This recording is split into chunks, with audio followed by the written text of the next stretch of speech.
le helam in lama nam program kan lo mang chho tran don anga ti ma mo ka chunga ain khat ta sia hei kai huai turin upabial then thara hun kan la don ani a ni bena ruang ron then lai te khan pum pel dan ngot ka ngai tu ani chung ko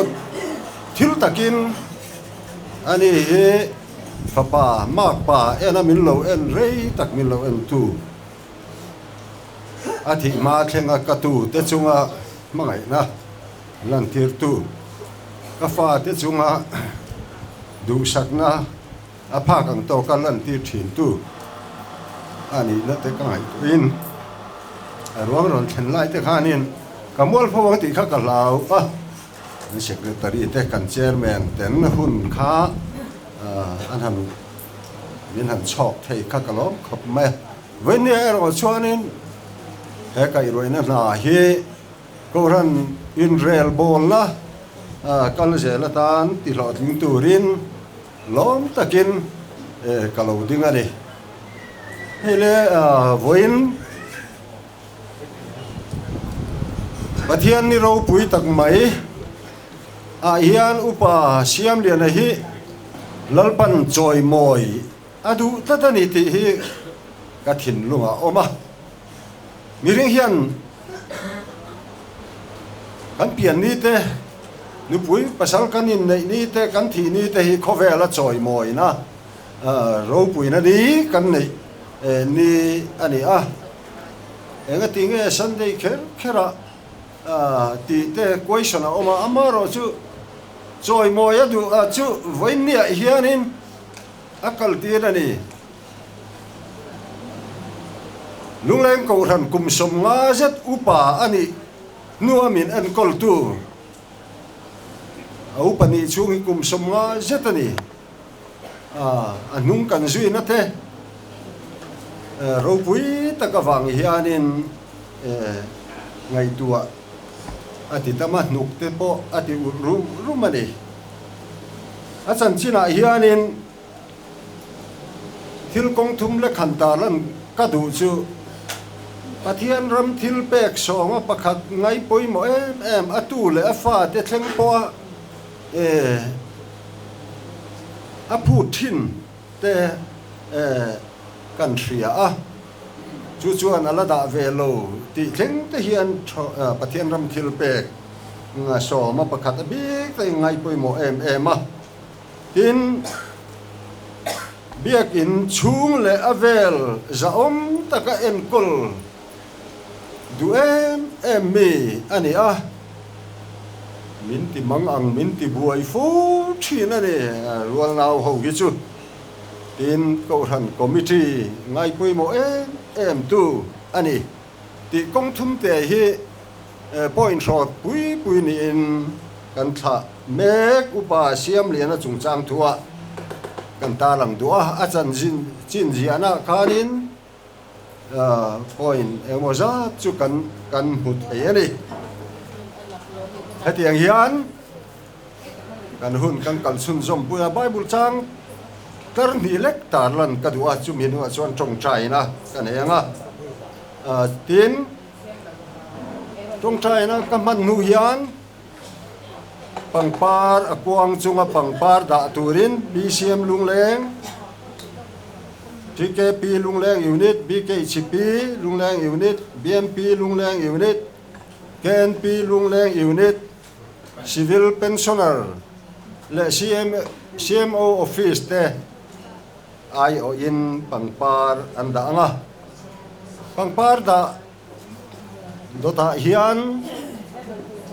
chung kolama thusoi kan ngai tha anga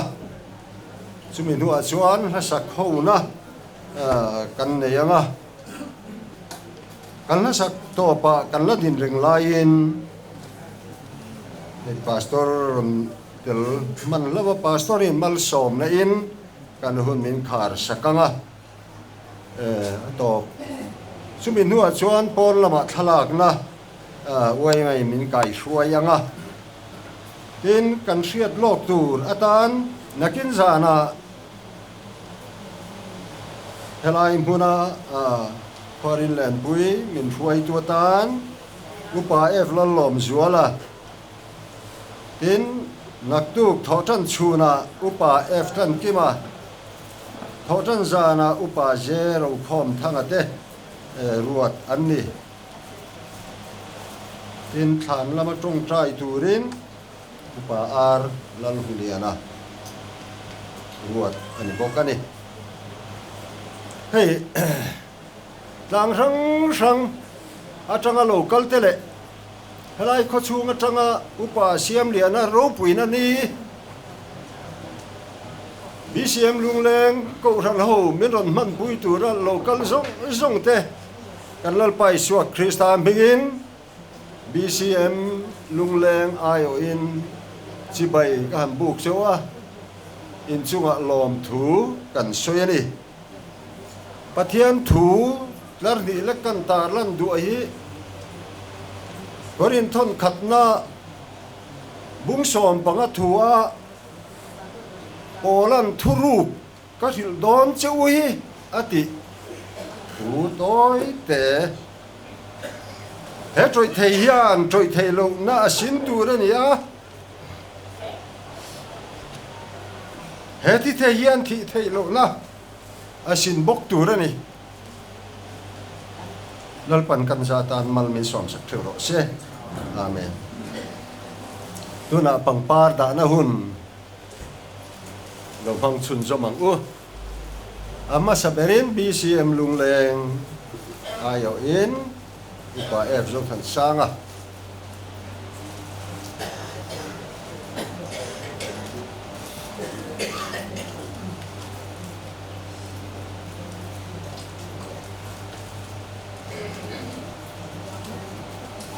còn duy turin tri ke pi lungleng unit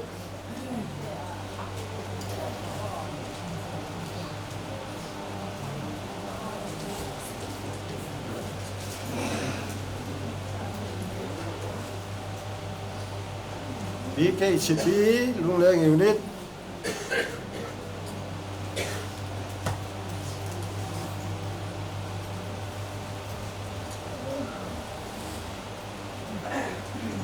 BMP lungleng unit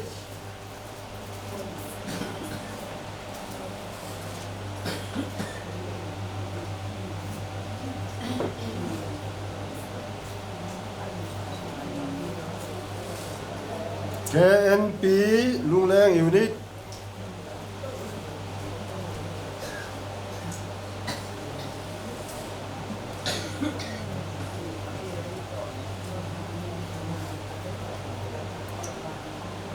Civil pensioner Nathial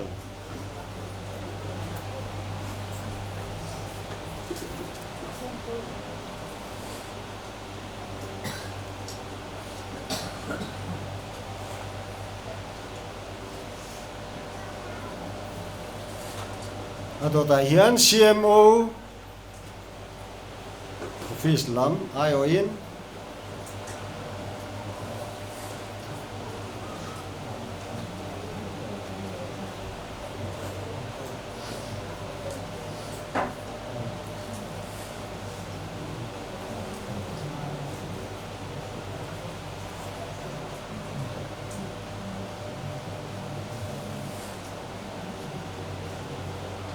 thì khan chung có ai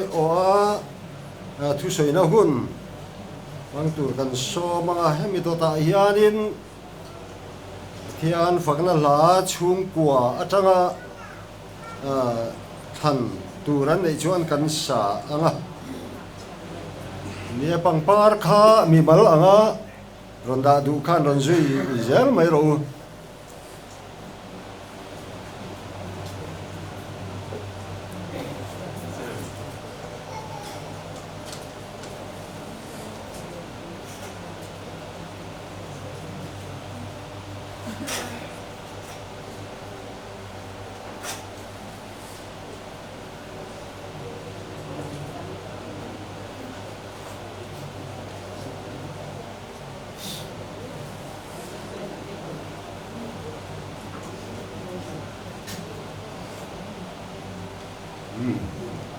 ele chung ko ai o thu soi tur kunga long so mang u hun ren vot lovin mang lo se ole hei chung ko ai o thu soi ngai le tareng maya kan chung ko hi pathian ro re na kan chunga theng thi na chia thì cần to về mal le maya ril ru po zinga i amang anga abai va ya upatong tin ar bo ha an ti mi kha ka tiang deu khan tukin zinga pokan ngai tu thina eng ber nge ka soyang o ka tia soi tu ri tam le amaro chu soi tu zong zong soi vek do ni la kunin min dai lo anga i atul chin le poi mo zual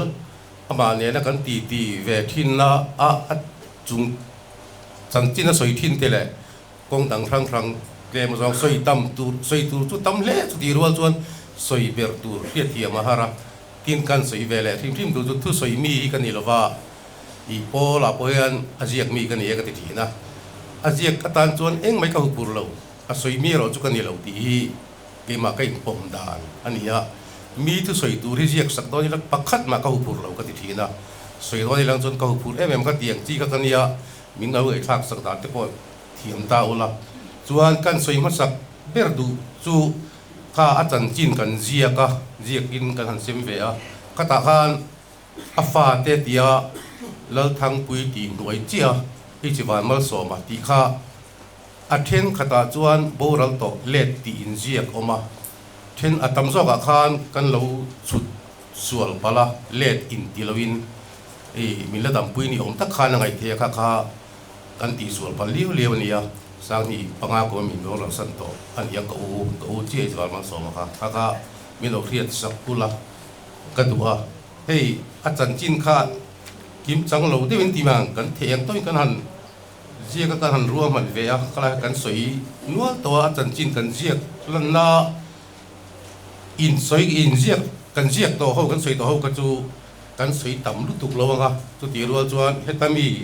achan chin kan zia ba ka ngai poi mo a tam ve khop me ba ro chu ka soi ang khan tam tak kha soi vek chi ni don lo ba ti kha kan sei ma sa du ma sa ber ka soi du pakhat chu ka pa kha zir na ngai poi mo mi ani ve a ki tai la i afa de ho le kha rual pol tok ta la thiam ti min tum ve ngat tin ka tiang khan thei top chu mi ani a soi ka ria reng chu ram buai ma sang ka chu som ru panga uma khan hemi kan veng han ti tai la lung leng veng pa pakhat den hian kan ti thi na ani hian ma so pa min ti ma ya ti khan kan ti don thi na kan ti tiek kan thu soi poi mo le kan ril ru lian em thin chu te mo kan fa te hi a thei ram chuan metric pass ti ri tum ve ka ngo kan ti ya tin chu ti rual chuan mei chia pasal nei mai tu le ka tiang mei chia tu din huna lo tang lam deu le ka mei chia te kan pass kim tir thei lo ni poin mi pa fa te to li chu pass kim tir ve ki tu bang o din i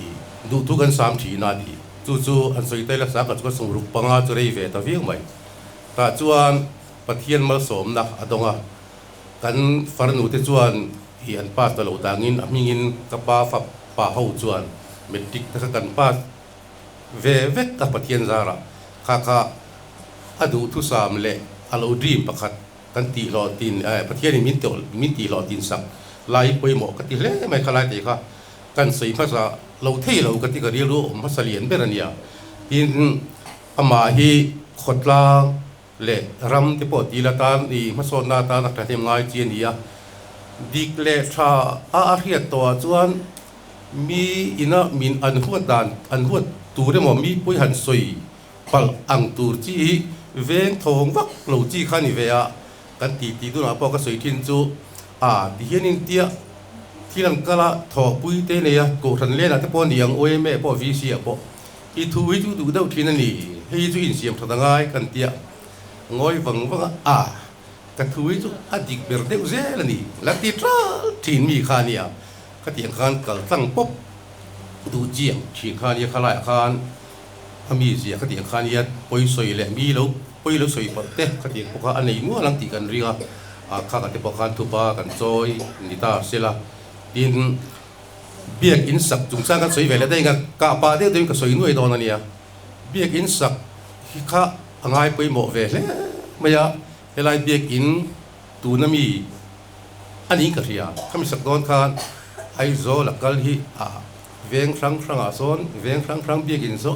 azir chiang na sa thin khop maya veng sang ati khan te ko la azira ho le akal le ka tiang khan biak in sak lam angai poi mo vele thina kalai te kha han soi lo thei lo ni ka ria tin chu ti ruan chuan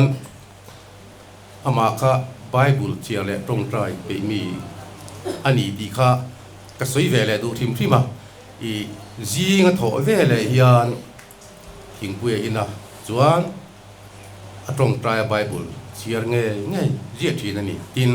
atu le fa te tam hian atong trai la se em thin boka tong trai ngai na mi tin bible chiar tam mi ani bok ti te kha ka han soi le do a tin hei tu le fa te ma gai na ko nga hian kan chuang ve ni mi pa te atlu khau lawang chu ti ro le ro chuan a chan chin kan jiang khan eng mo chen chu nu lei lo kan lom chung te khan ka hu te nen te po hian a ka pa school kan bang mai non mi yang te kan han ti hian la din hun har sa tak a chu ngei lek le ka om chang te kan nei ni se khang a po khan thi ba pan chuang ti ya tu le fa te thi ma to pa in jin na tu ra ta hian i ka pa chuang ti khan tu le fa te han ma lam kun ta na i in buat sai na ko nga rang nem ngai chi le ma ngai le wa khom ko nga bo hian kan chuang ve he ani ama tak to ka chuan i nu chu pa chuan om tak ni ven kan thria kha ka soi lang len tim tim atin he atam lo chung changa i atu le fa te a thei chuan kan tha to kan chua ven ka thria lo bom ka ti le mai a thei kun kan in siam re ma ti khan kan in tha ka kan din hun kan thria a mar ni a khan heta tei kan phur pe ya kal konga kan buai nga la oxygen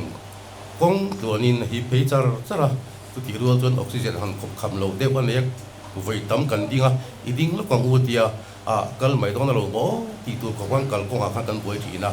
a kha khan amma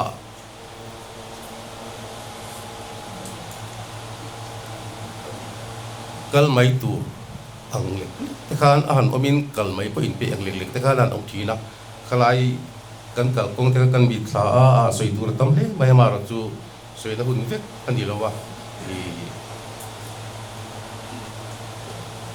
chen rual tha te mi wal ming soi le wela min zui tu te kan chung ko chang di lo min zui tu te anomatin kan chung ko tang te ko kan thi top chuin kan kal pe ve tang tang ti chuan kan thenga kan soi jaw le du chu kan khen za na an han cheka atak sa le anat na rang kha athi yang kan han chek ha le chuan oxygen mo bo ha le yawa khan oxygen pe ha la ti chuan adin hunan en wang wanga khai tiang ni chuan tia the om lut tu ator lo na tur hian i dam doi lama kan ti phung thin angin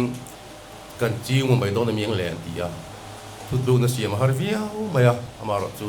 a he om tuan mel han en khan kha lo ka tu du than tu dang kan nei choi ka thela wa ti chuan phal na chung ko tanga phal na lang te khalo ngai kha ka ti khan min sai ti ra kan sai na ta tang khan in biak thei mu mal hi kan nei tamang mia lo wa hei chung te om pui tu ICU kan om hal ICU chu kan thla in ka ringa an om ngot ta ni khata voi ni in kan the lia zinga voi khat kan zum the ya tai voi khat kan bu the le ya amar tu zum wa kha ai thak ve se u te ya kha zong khan abak zong nga ngot khan ni rekut maya kala din mun te kha chiang fek fok kan lei soi lo ni ka ria kalai a chan chin zia da khan khak te kha kan din mun ni ya khan tiang zong zong khan chung le khat kan tu le fa kan nau te kan bu nau te ka tiang kha kan tang tlang in thanim kan ngai ve le kan tang tlang ka ria tu ti rual chuan ka soi mai thei mi a lo tu chu kan nu kan pi an nu mi mal takin ka soi du tlat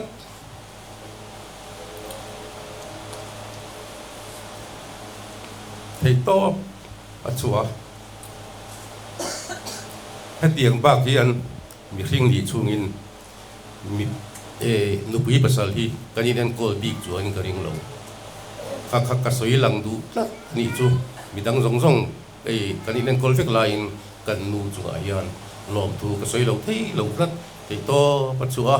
số lại ông đàn thế chu ăn đuông lâu ai xí và kan ông chọn khum riết ông mà ông bụi tu thế kha hết ta ăn chung corridor tu ti ang hiền pakhat theu om phalania ta chuan ria nga lania chuan dam doi cho he ti khan ta ria ngat ringot khani ta chuan ron ko una zukal le to khatianga khan anuam lo ni thei to chu hetiang tak pasal te duata enkol tu nu kan nei hi achunga long thu ka sei tak meu ti chuan kan din hun kan ria ti khan kan kal dan ve leng chu kan ziak to sota ai zola amingin in te kan han lua kan han pu ve te ti tai la kan nei ve wang khan min ron phone a hei engma kan ni don talui da lange an ron tia khan a eng po ni se ka tia kan in hi ka pa hian min hu pui man talowa pui le maya mar chu ti hian ataksa dam to lo ma se arwang tal yemin hu pui ro se tin kan ti er ni le pa kan to kin kanina kanin la luta ti chuan solai ai zo la om ho na ti welfare te din then le rual te ko ram te we me te kim mai kha fel fai min tha liam thapa ko kan te amingin temporary member in kanin jiak lu ta tlang no ma son kha soidan le ka lom tu soi ani rualin lom tu soi nam ha ruai te di ta se kha ai zo la min en kol dan zong zong le min lo bồi quý đàn giống giống khác cần lon tắc mấy mấy lòng thú cái soi ngã đi ta sẽ tin hay cái soi yang khan chia đi cần to cái chính vía các bạn này cần tỉ thì na các bạn tổ hi anh na về ni đi mà yang anh ấy nó tất cả chuan pha bạc quá mình này tu na hiền bận nhị chia cần là tama bạc khăn mình vô là sâm to à tổ hi nó lẽ ni thì chuan cần tỉ đun thì na tỉ thủ thế soi thì na trong trai bơi mỏ ziat te trong trai chung sang te kan soi ve thì na ti chuan soi ka riat reng chu nia ka tuar thiam zel ka trong trai na min chang zel atia zot pathian hian kan trong trai na hi chi thu min chang thi na ti ma la mi ziak ka chiara atia abi chanda ma saber chu niri love tiania chuan akhat le chu ni e tiania pakhat le tu heti zong hian le ti hemin chang thi ne dia ka mi ale ka buzia chiara tanga alu mu chu ani ome ti chuan nei kan chunga thil theng hi heti zong hian le ing kan tua kan chua ron theng ta chu ni ti kha ka ri ro ma pathian ro re la nia kan pom kan chunga theng tu ri kan thada tu ni ti kha kan sui lang ve le thim do ani ti chuan hei kan chiat to tung changa hian soi tur tam hle maya ei kholai te kan han pol te kan thira mi heti zat te meu mai in khom lai te nia veng tanga baptist ko fran chuan in khom poi mo ber hun lai te nia tu ti ruan ro chuan hei heti zat mai kan han pung khoma kan lu su na te min ron he pura ron kal hi lom thu kan soi seng lo kan lom tak mi mewa tin nimina kan ron thena ka helai we me ten min long hua ka liir thei ke ni nei siar sen po ni lo tin ke li nei eng bo za ka tiang zong zong te khan kana in zui phei han mu te khan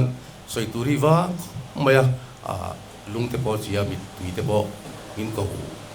chuak ke la di khatiang ang chi khan tun kan thil ton hi lom tu soi na tur ri ania kan lo me ti kha kan soi tiam dan ni mai se la tin hei ka soi le tu pakhat chu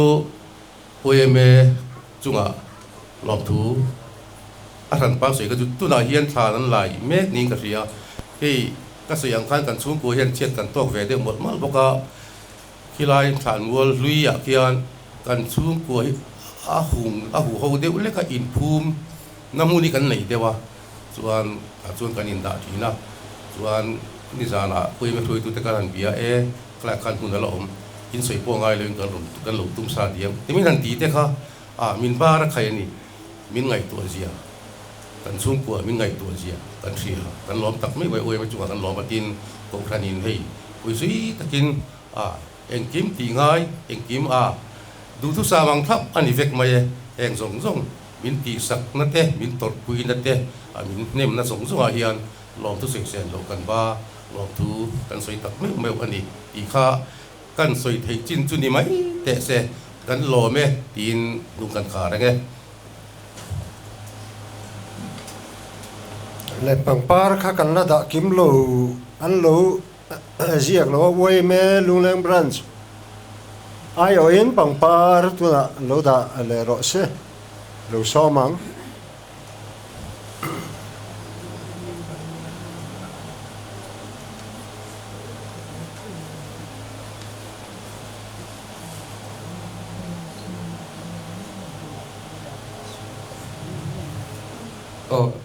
tôi té hắn soi lốc kan tua oi me atangin venia kan sun me kan thalim me upa age siam lian hi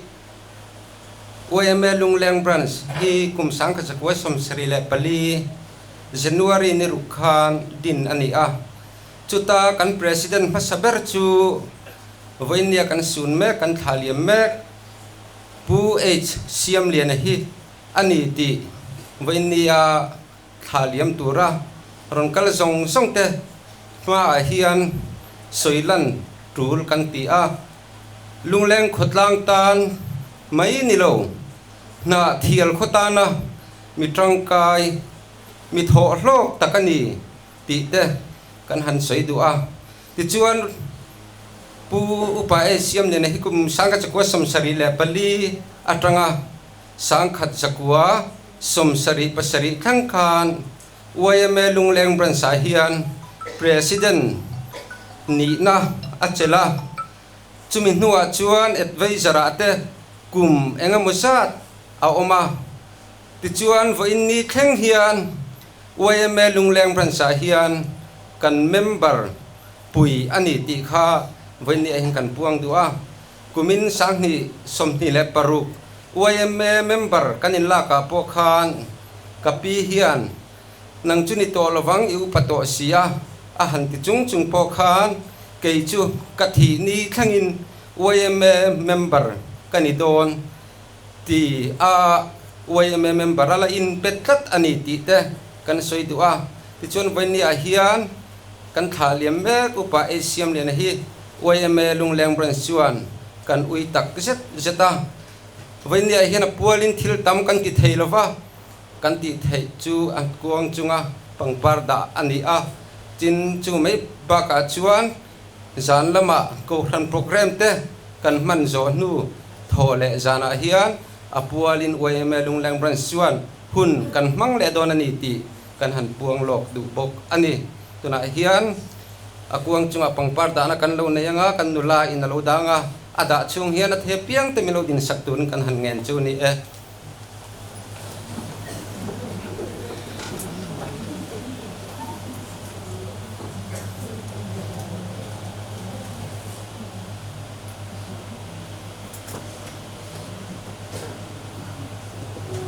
oi chuang ula kha song kha kan hun man thei ni a chung kolomatang khan la khan thang ula chumi ma chuan hei local khom hian bot te hi kan chiar lo mai the upa siam lian hi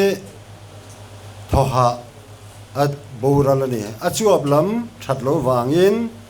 na thiala tangari farin ZMC a thakhat le achan ve chia ZMC a IC iwa ava oma ti chuan a chak nai na tling talo ani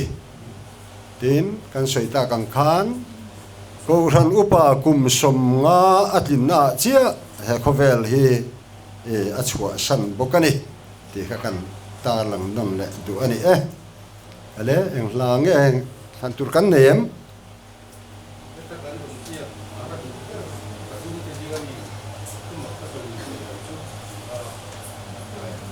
dingin kan sanga kan sakzoa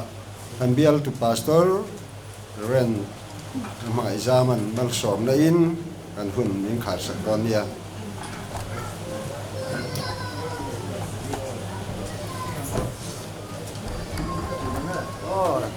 thể piang i ting angu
na idong ko hian thamuan na rilru reng riat sen lo khan in rilru le ngai to na zong te chu Krista Isu chuan ven sak cheu sela ama ngei chuan hruai nom pui zel cheu ro se lungai mang an thi na lim kor ruam kan zo la ya kan lam hoya kan chunga mit len thin min tran pui var tu nai reng kan pathian chuan in chunga athil ti theina le achak na chulan tir sela ama chu kan rina ama a in ngat chunga e khovela hian adu zong rong kan bola kan ta na Jerusalem thar min buat sai sak kan thlen theina tura rinom le fel daka arong bola aniak nung kan zui theina turin ama nge chuan ti chakin buat sein mal som zel cheu ro se ama kan pathian ne na ta khongai na te kan lalpai su Krista zara sual ne na le sual chinral na te tharau thiang lim thamuan na le ompuina zirdir na le mal som na dom tak chu kan rong bol pui kan upa e siam le na kal san tak chung te ne na le ako rano lo pung khom zong te ne na hian tu na tranga chatuan thlengin lo om thar zel ro se amen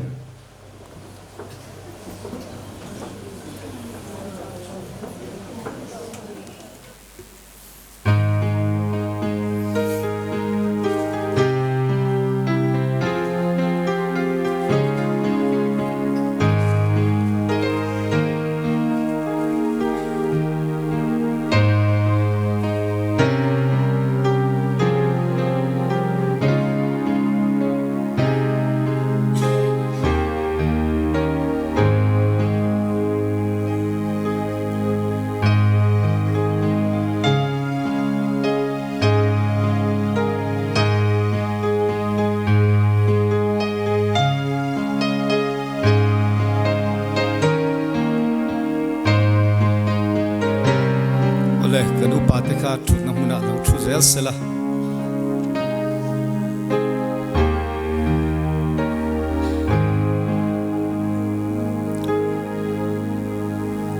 mi puite I chuang u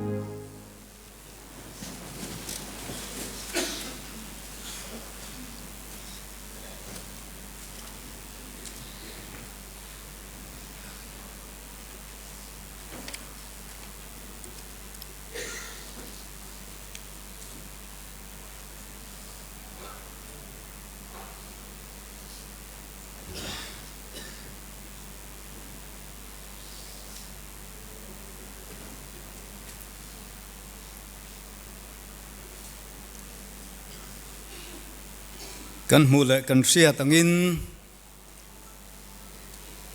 kan rong bol pui kan upa e siam liana pathian suaina pathian remruat na in voinia hian kan tha alo tul tareng maya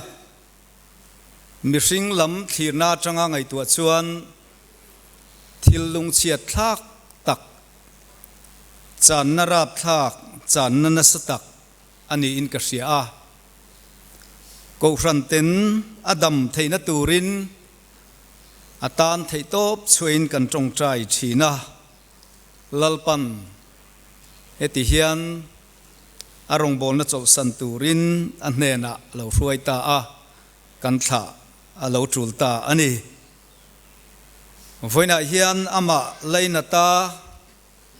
ngai poimo a achung le khat leina te mangai tu le tur pui tu na thial kho pui chung le kho pui po na tanga alei taksa tha tura local khom zong te kan lalpa Yesua Krista mingin chibai kabuk chewa voina hian kan rong bol pui pusiama kal santak chung te antan pathian thamuan na dil sakin ril rutong tra ne na hun mangsel turin pathian mingin kasom tharle cheu ani program order of service kan lo ruwa man lok kan tual chung ko ran ruai tu ten fel taka an lo siam hi kan chiar anga chumi ruwa man sa ang chuan a in dotin kan kaldon ani pathian thu chiar na le tong trai na hun ka manganga chumi zo chuan pathian faka zai ho na Christian labu number zali somriat le pakuana van mun ro pui mangai ram khi ti hiding chungin kan sa anga kan sak zoa upa age siam liana chanchin soi turin upa zelal chuan liana tual chung ko ran serti kan so manga chutianga sertin hunam han zo chuan kuang chunga pangpar da na nei anianga heta hian na thial south pastor bial io in ronda masaberanga chumi zo chuan bial tu pastor le headquarter lama kan ruai tu Reverend Van Lal Muan Kima AGS Service le Reverend R.C. Lal Tanzama Director Christian Director Education BCM Headquarter ten kanda anga chu chu tual chung upa ten an ron chun zomanga upa ten anti zo hian rongbol tu ten chun zomin bial chung le bial pon atanga upa le rongbol tu local zong ten arwang chunga hian pangpar da na kan nei don ani pangpar da na kan nei zo hian BCM lungleng ko ran zai pol pathian thu cha hla puang chuak turin kan so manga chu tianga zai pol ten hunan man zo chuan vuina thu cha puan chuana soina omanga vuina thu cha kan nei zo hian zai hona kan nei lenga mithiang lim kalna kong hlui khaso in Christian labu number zanga na ding chungin kan sa anga atopa hian Reverend Van Lal Muan Kima an AGS Service BCM Huat Headquarter malsom na mintrin turin kan som anga tin than mual a trong trai na nei turin upa ar lal huliana aniang tin biak in chunga hian tual chung ko ran upa le rongbol tu tele pastor ten thalak puina kan neyanga chumi zo chuan chung kwa in thlan lak pui le anga ti chuan mi pui te la chuak lovin kuang hi ko ran thruai tu ten biak in pon thleng hi an zon chuak le anga ti chuan pon lama ero kan uai me thruai tu ten kan rem chan dan angin kan kalpui anga ma kan la to don nia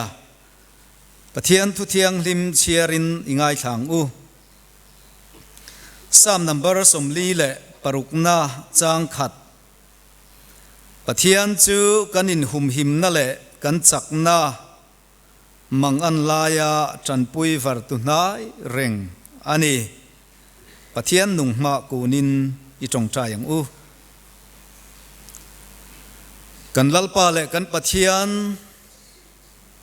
engkim chunga rorel tu le engkim chunga thunei tu irem ruat na nuaya om nung le che kan nia voini thleng mai hian i khongai na thazar nuaya minom tirani ti kan ton riata pathian ro pui le engkim ti thei iniangin nun na chunga thunei tu chuan he kan ko ran BCM lungleng tual chung ko ran en kol tura i ruat rei tak iram ta na thok tu upa e siam lian chu lalpa voina yan nang ma ne na ilo chol tir ta ka wangin arong bol na mun arong bol na nge ko ran biak ina ama tha turin imi te kan lo pung khom le ta ani hi khongai takin tharau thiang limin kan thin lung kan ngai tu na min nei sakla khongai takin kan ril ru ngai tu na song te Krista Isu min ven sakla tharau thiang lim chuan min polin min thamuan la lalpa nang ma ha dam na te thamuan na te chul na te kan lo nei theina turin kan hun ton me ka hian i ro pui zia min mu ti rang che lalpa minga program kan siam zong hi i ro pui na turin i kuta kan hlana khongai takin hun bul kan tran angin atop min ruai thlengla kan thil tia piang hi i ro pui puan chuanan min man sakang che tun huna hian akal santa anu pui atu le fa te tan kan trong trai sake lalpa thamuan ril ru reng hriat sen lo chuan i pola i ompui zel kan dua mangan na le beidon na kara nang ma melan mua i mangai na lo ton hriat theina turin tharau thiang min buat saila panei lo te tan pa ini na te nu nei lo te tan nu ini na te in hriat tira irinom zia le ithil ti thei zia i mu tir kan dua antani thamuan na le thil ti theina kan dil sakin kan ngen sake lalpa ko khan te po antan kan tong trai sake nangin an nena in puang chuakla i thil ti theinan chungai lan tir zel kan duin i khongai nan tan kan dil saka lalpa kan ko khan boi ban poimo tak mai irong bol tu theito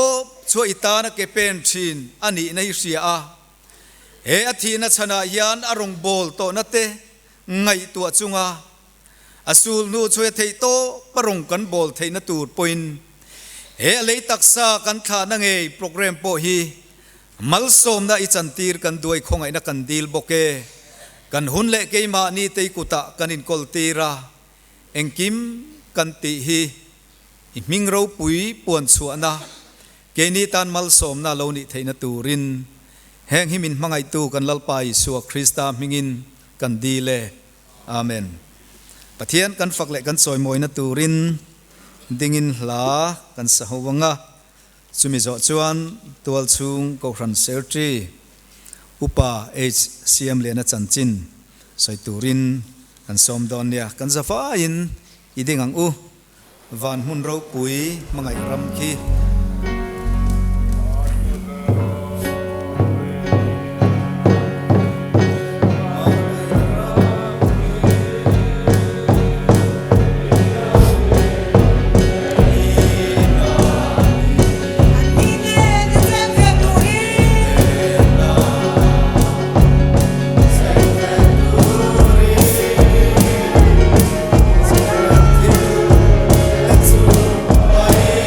Oh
Voinia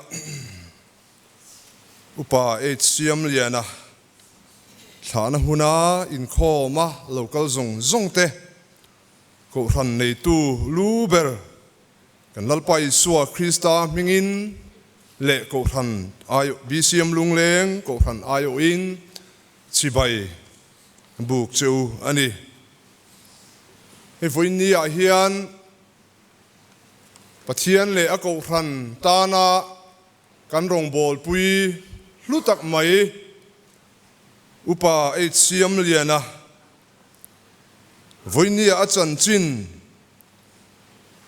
soi alongai tamai te ama thana hun man alongai tamai te hi kanin tiam lo hle maya voinia hen upa HCM liana hian chan chin ngai nom le ro pui tak soi tur anei treva voinia hian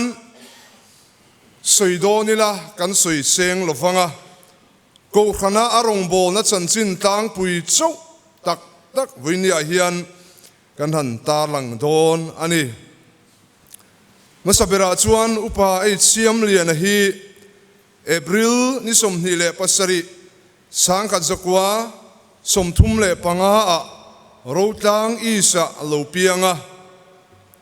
kumli mi ani hian south lunglenga pem chova chu tang chuan na thiala ron thale in October ni som sangkhat zakwa somli le pakua pang khua Reverend Aishrangan baptisma achantira kum sangkhat zakwa somnga le pahnia pian tharna lali suane na into na changa kum sangkhat zakwa somruk le pariata BCM lungleng ko khana rongbol tuatan than ani a kum sangkhat zakwa somsari le pahnia ko khan upatan than ni in kum sangkhat zakwa somsari paruka ko khan upatana nemnge ordain ani Samuel apakharna bung som le panga chang som ni le pahni thu ngai te in thoi na ain thoi a thazok ani ti hi Bible a chang du ber ani a Christian labu number zani le pakuana thumak ka soinin theilo chu ti te Christian labu number zali le somni le pariat na mangai zual chekadu lalpa isu ti te Christian labu number zani somnga le pasari na o mangai na min tha lo tu ti hla te hi ahladu berte anni upa HCM liana hian na thial bial khata kanom lai pastor bial in then ma atangin mo purna poimo tak alo chel to thina BCM Assembly Committee hian ZBM kan tia tun ma chuan tuna chuan mission tin kan thak ta a ZBM tia ani lai khan committee member ani a biala hian 3k pia vice president le treasurer na te lo chel to in bial ZBM chairman te vice chairman na te alo chel bok ani tin heng baga hian bial Sunday school committee member ani a tual chung ko rana hian unit KNP ate assistant leader ni to in unit 3K ate president te treasurer le program committee secretary na te alo chel to a tual chung ZBM committee secretary na chel to in decoration committee chairman na te alo chel to bok ani decoration a hian asul nu tam tak voini helaya kan mu kanan hoi vela kanan mu the te hi asul nu ani a voini a hian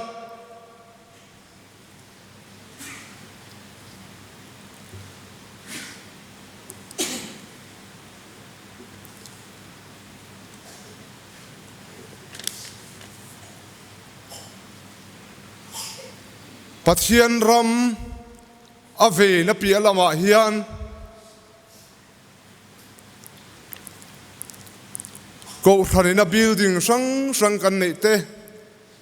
heng tuna kan loina kan biak in te hi asul nu bul lo tran tu te ani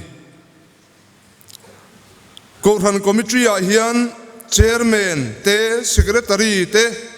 treasurer le assistant treasurer na te lo chel toa Sunday school zirtir tu hi kum somnga thok toin choi moina medal le certificate te adong toa Sunday school zirtir tu na hi kum somruk le pakwa chung te meu alo thok to bok ani tin chu mai pialama chuan fellowship sanga hian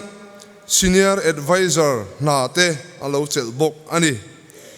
heng kan ta lan ba ka hian jing chung trai vong nung tat tu ani a ma taka kalthin ani tin ahun ol anei rem chana piangin biak ina tai matakina kala chuta chuan helaya hian hei vesti kan neya dokan le thutna kan hunga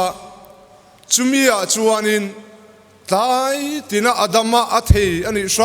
ram chuan pathian pola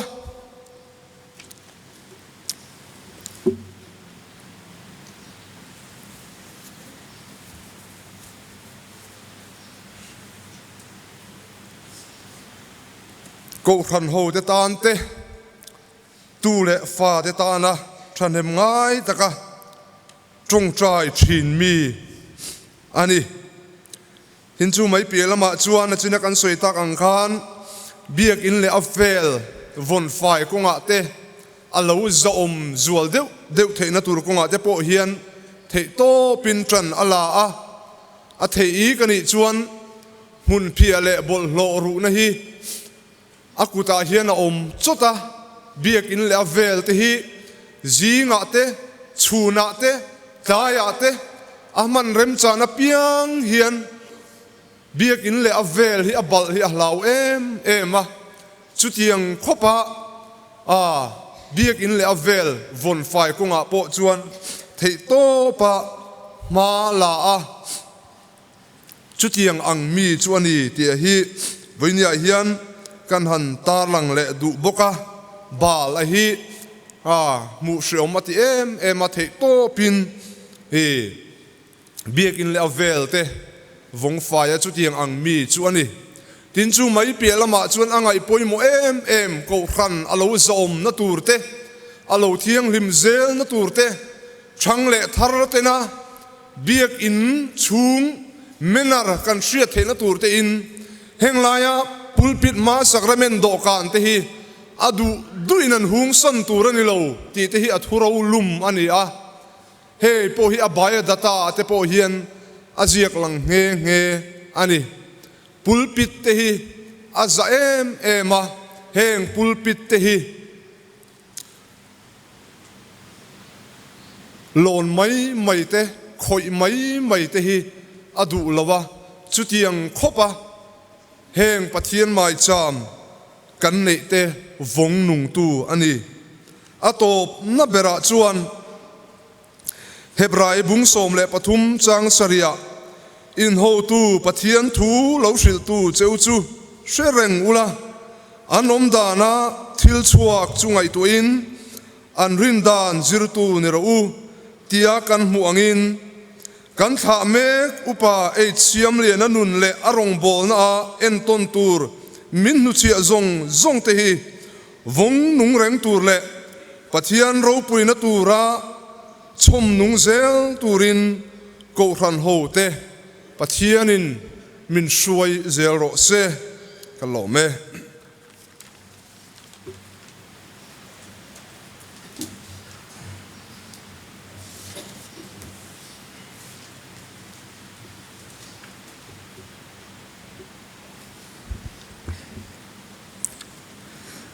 kuang chunga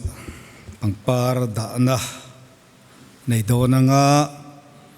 tuna hian na thial south pastor bial mingin da na nei sela athange hemizo hian bial tu pastor te ma karon thruayanga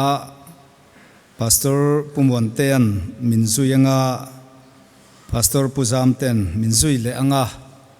tichuan tual chung upa le rongbol tu ten zuyanga chutianga tual chung upa le rongbol tu ina ti zo chuan bial chung le bial pon atang upa lawin khom ten tikhan ron zui don nia ma keman kan thruai don ani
ole tuna hian tual chung ko ran zai pol ten ama thlanan thucha hla puang chuak turin kan somange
zai pol ten fakna hla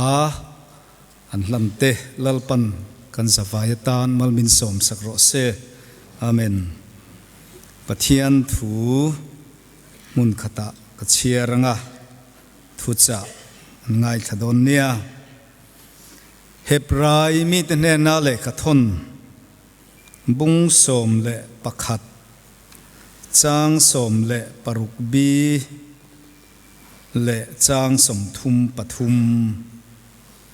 hebrai le khathon bung som pakhat chang som le paruk bi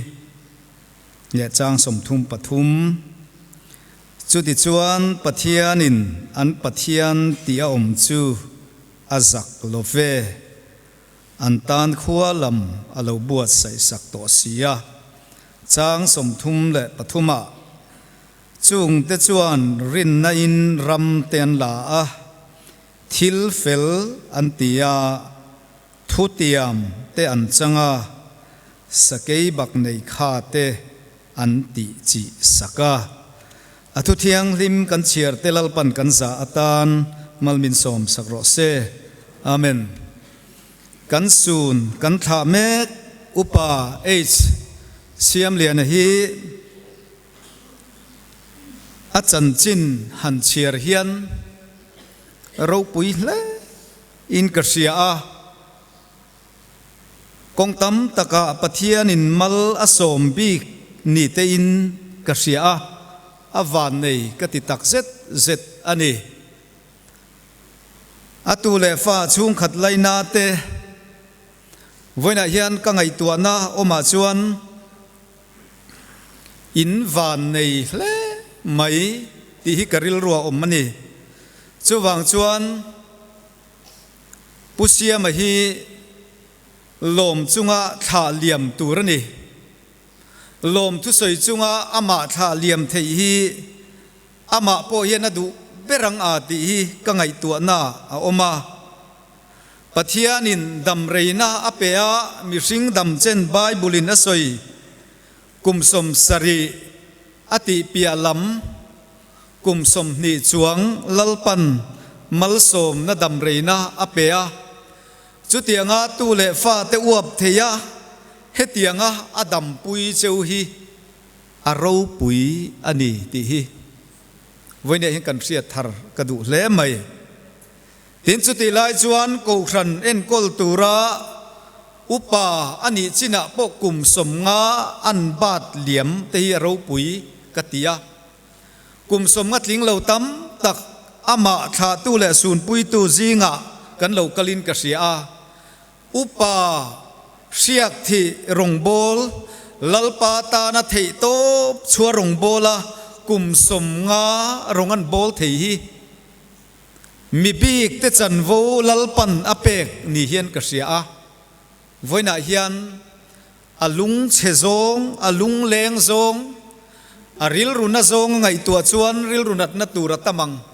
kan lom na tur lampang kan thlir ro chuan lom na tur hi van tam de reng em ti hi kan thlir hi poimin ka sia a chu toy te in kan tar lang le duwa kan soi chuak duwa hin dot le chuan khotlang le ramta na asul nu na thiala hian hei veng ranga kan han kal hian a chan chin an soi na thial milar te zinga prominent people zinga hian ani hi chu tiang mi te zinga mi chu ani a sul nu tam taka an hut chia khotang tan ram tan chu mai pialama chuan ko ran thlengin chu tiang mi chu ani awangin voina hian lom chunga kan tha thei hi a phu in ka sia kan ril ru pokanin buat sai appointment ka sia ani ko ran le khotlang tan chung ko tan ngai to na tam tak senga aril ru a vision a mathir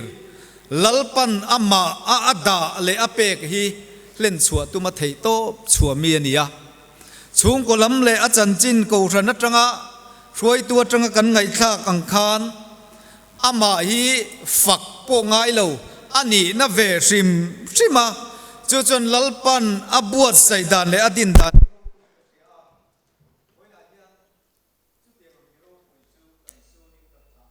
ani ama tang hian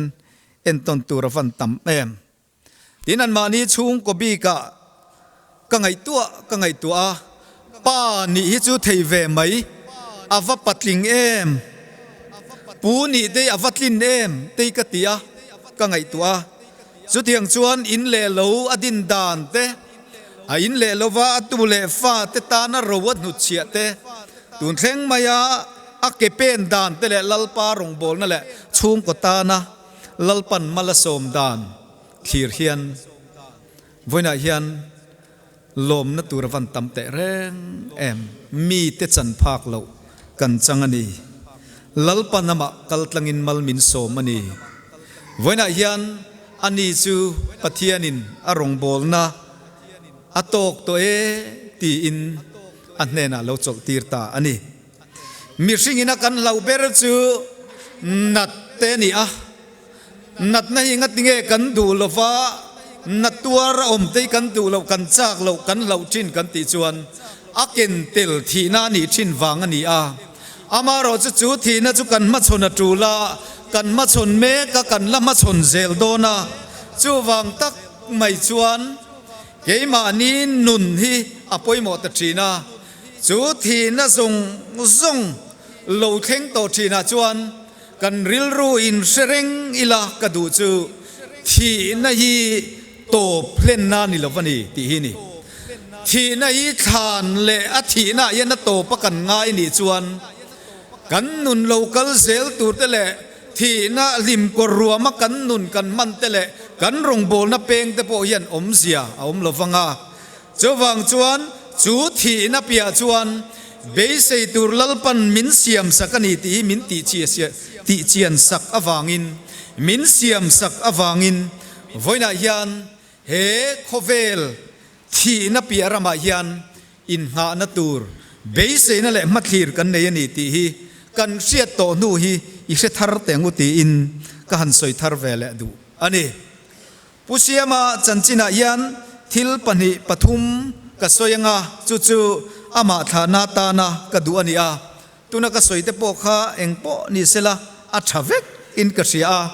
keima in ama ka ton riat dan sim hi ka soi ve du tlata ko than upa ani a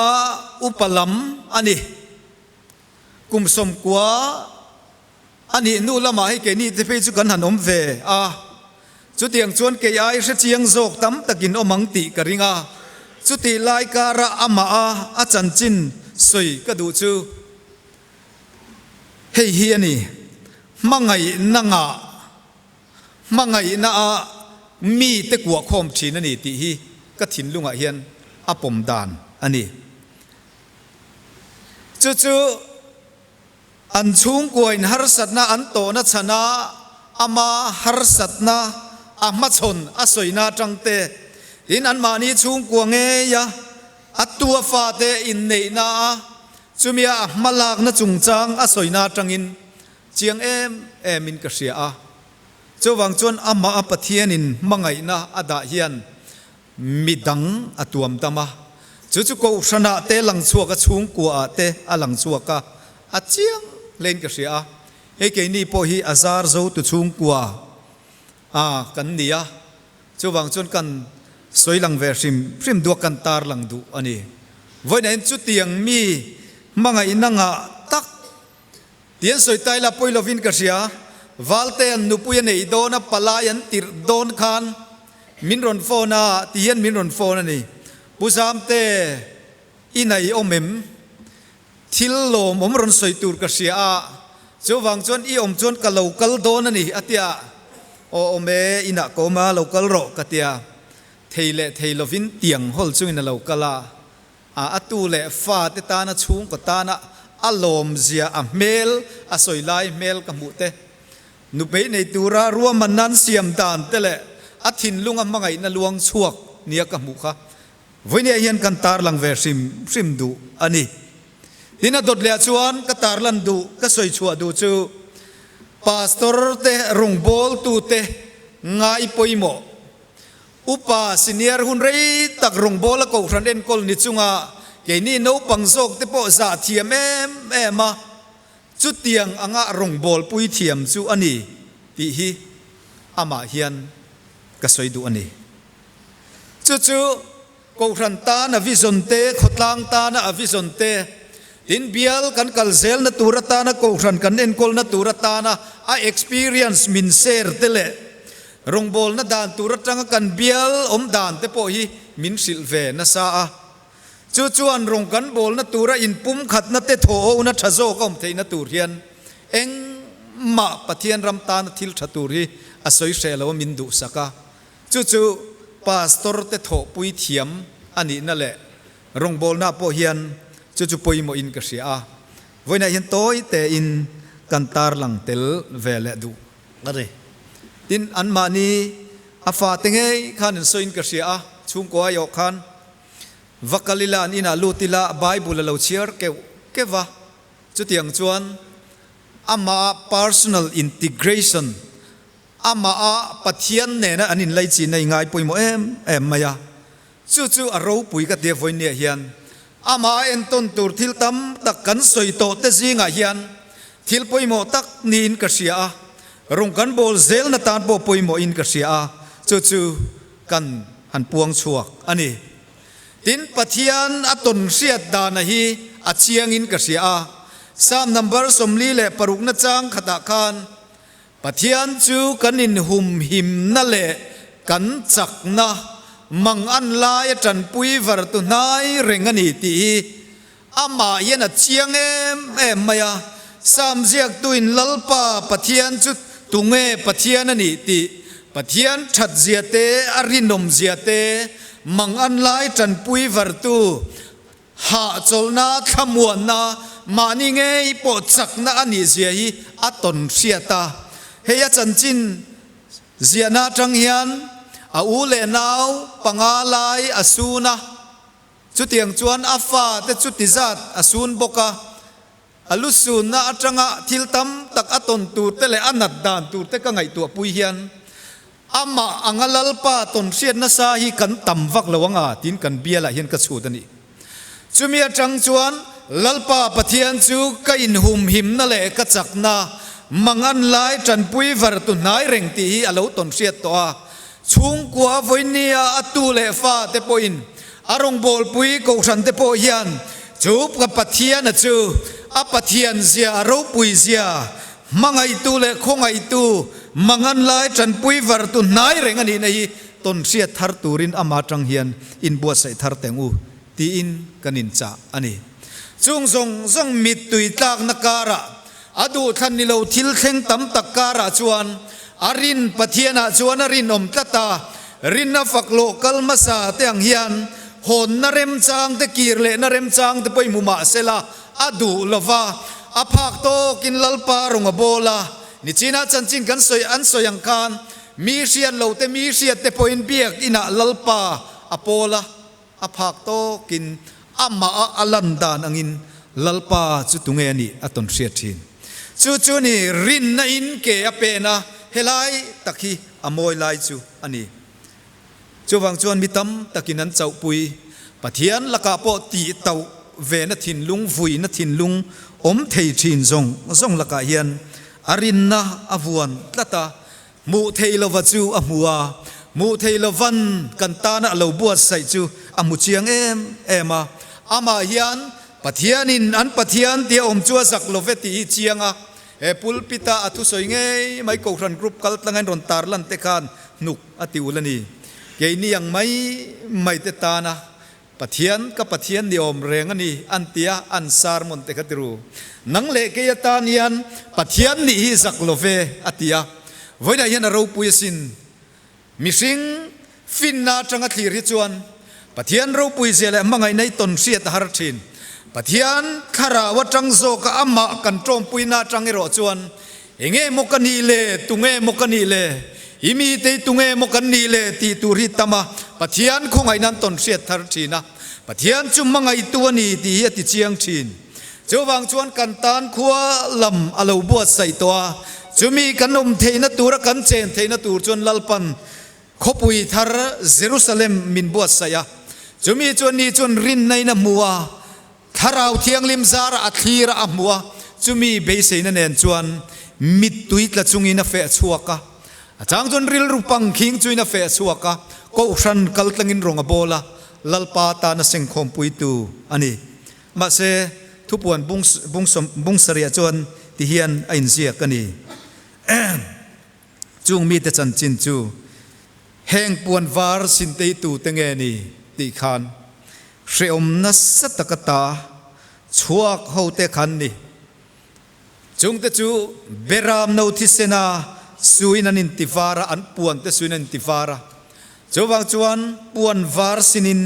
lalpa man omani ti in hela hianaron soita ani hebrai bungsom le pakhat chang somthum pathuma chuan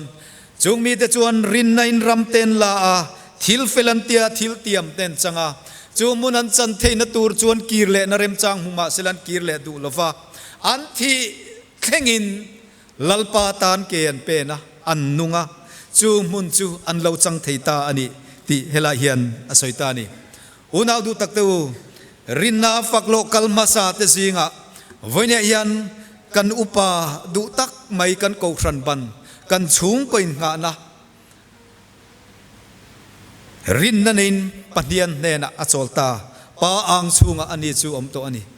chuwang chuan Jerusalem thar kho pui thar hi pathian in kan ta na buat sai hi pathian meu ina amangai te ta na buat sai chu anuamang mishingin nuam kan ti a hian ale hian anuam dona mishing ina nuam kan ti hian a soifia zolova ataka cheng ten anom zia an trafia thina chumia chun mi anom to chuan khovelan ngai lovani ti te po hi chu chun chiang takin min ko mua chowang chuan puan var sinin lalpa ma tuna hian an omani an chol to ani leiksom na hin ngai lovani hadam takin thamuang takin an chol to ani ti hi rin na nen i thirang u bung sari chang som parukna chuan ti hian ti thupuana chuan an rilatram to lovanga an tuya hal le to hek lovang ni ina em hek lovanga lumreng reng ina ti seom to hek lovang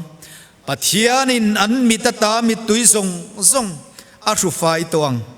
tin pathian nge chu bung som ni pakhat chang lia pathian nge chu an hne na omanga an pathian anianga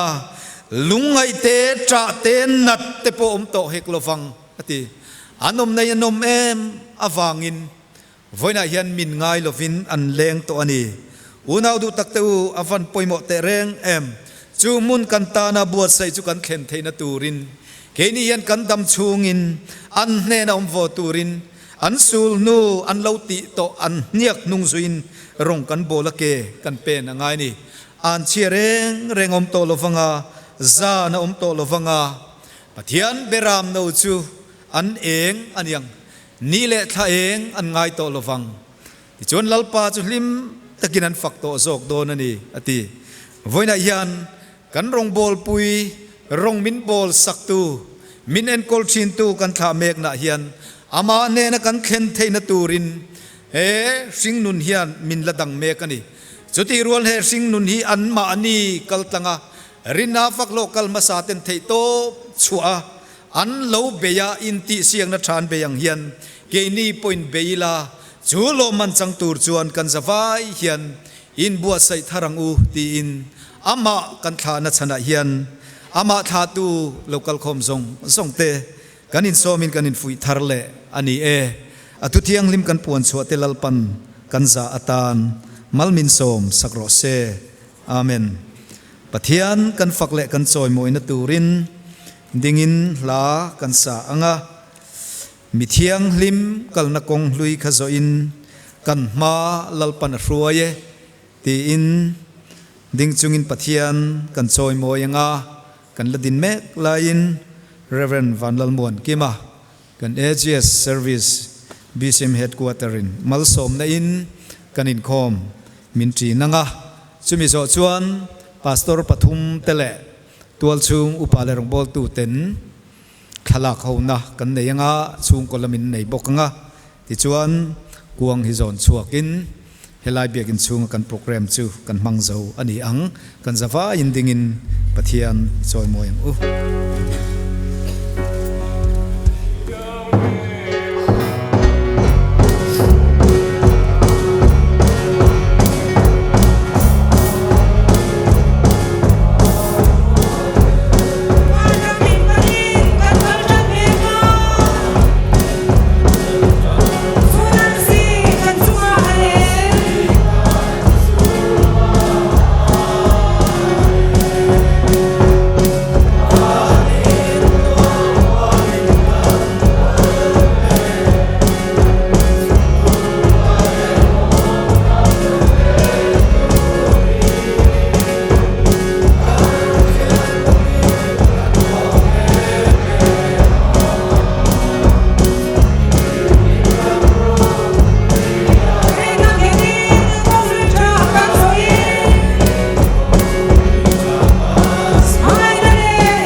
8 siam liana min pe a ama kal tlanga mal so ma tam tak a ko san te khotlang te chung kwa le mi mal te na kan don awangin pathian hena lom thu kan soya aronga bol sakchin kan pathian hena chol tura alei taksa kan thania hian pathian thamuan na rilu reng riat sen lo khan in thin lung le ngai tuan te chu Krista Isua chuan ven sak chu sila pale fa pale tharau thiang him malsom sakna athamuan na le om puina dum tak chu akal santa chungkwa te hena le ko san ho te hena hian tuna le chatuan thlengin lom zel ro se amen.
Thiên ma trong trai của nàng